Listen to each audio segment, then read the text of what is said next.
Okay, so now we're going to take a look at where automated journalism has come as of May 2018. All right, let's go. Um, this is a story by the Associated Press. Associated Press is one of the world's largest news agencies. For those of you who are not in journalism, news agencies just play such a central role in journalism because they kind of provide basic information. And you find a story by the Associated Press might pop up on any of 10 or 20,000 news websites across the world. So that's why I use the example of Associated Press because the Associated Press basically creates the news story that many other news organizations pull and use.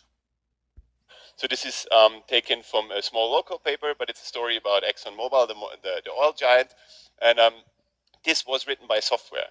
Um, what the software does, and you can see the figures I put in orange.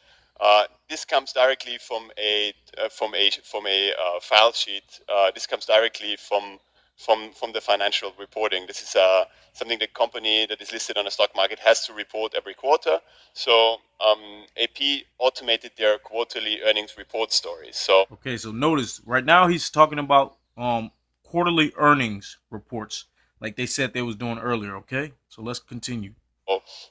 they used to cover 300 companies each year. Now they cover 4,000, almost 4,000 companies each year. So they produce, literally thousands of stories on company earnings reports every year. And they also started to automate their sports coverage. So leagues, minor league baseball, something that they couldn't cover before with human reporters, they are now doing by software. And this is Okay, so now look at that. Not only are they doing the just the quarterly earning reports like they said they were back in 2015, but they've also incorporated sports reporting. Okay? So just understand it's not just the quarterly earning reports. It's not just sports reports, okay? They're inputting data and they want a certain output, but they're using algorithms. They're using AI to create this. And it's all based on the data. If the data is bad, the story is bad.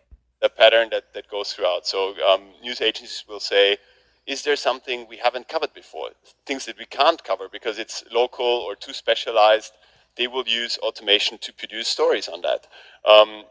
This is an example by the Norwegian news agency. I put this in there because I find it quite interesting. It's a very small news agency. They don't have a lot of resources, but for those of you who don't read Norwegian, I also made an English translation for that. Um, so this is a local sports story, and NTB did this last year, and they automated much of their football coverage.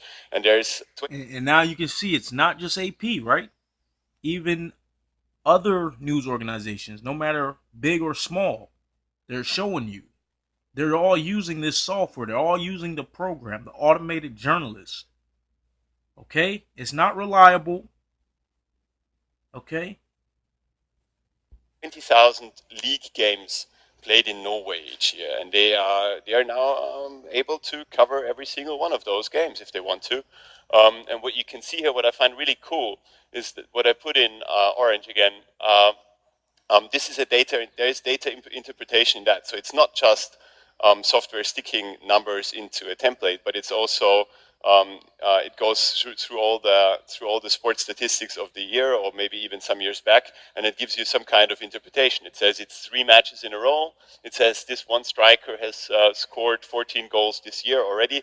So you're seeing more of these examples where the automation provides insights and already puts the insights into words. So this is really something that human reporters also do. And this story, this kind of stories, um, what I found also is that the most news agencies just put them out. So it's not, no human is looking over them anymore. They just And there you go.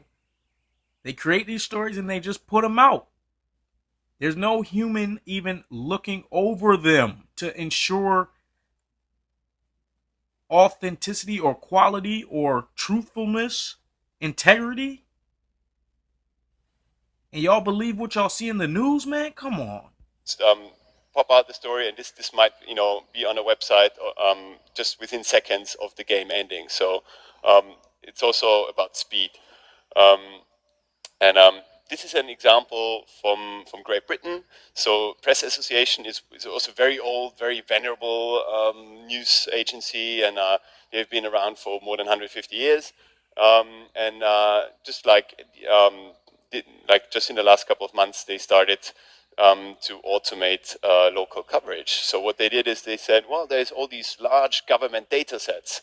So can we kind of generate stories for that? And what they do is they take those data sets, and this is an example on childhood obesity, and they said, well, can we, in the past, they would have written one story for all of the UK saying, this is going on with childhood obesity. Now they take this data set and they produce local stories for each and every paper they have as customers. So what they did here is, this is pretty much the way that the machine wrote it, and it's front page material for the Cambridge So yeah, there you go. There's examples. It shows you they're pulling your data, they're pulling mass data sets, and they're generating stories using algorithms and AI. All right, man. I'll catch y'all next time.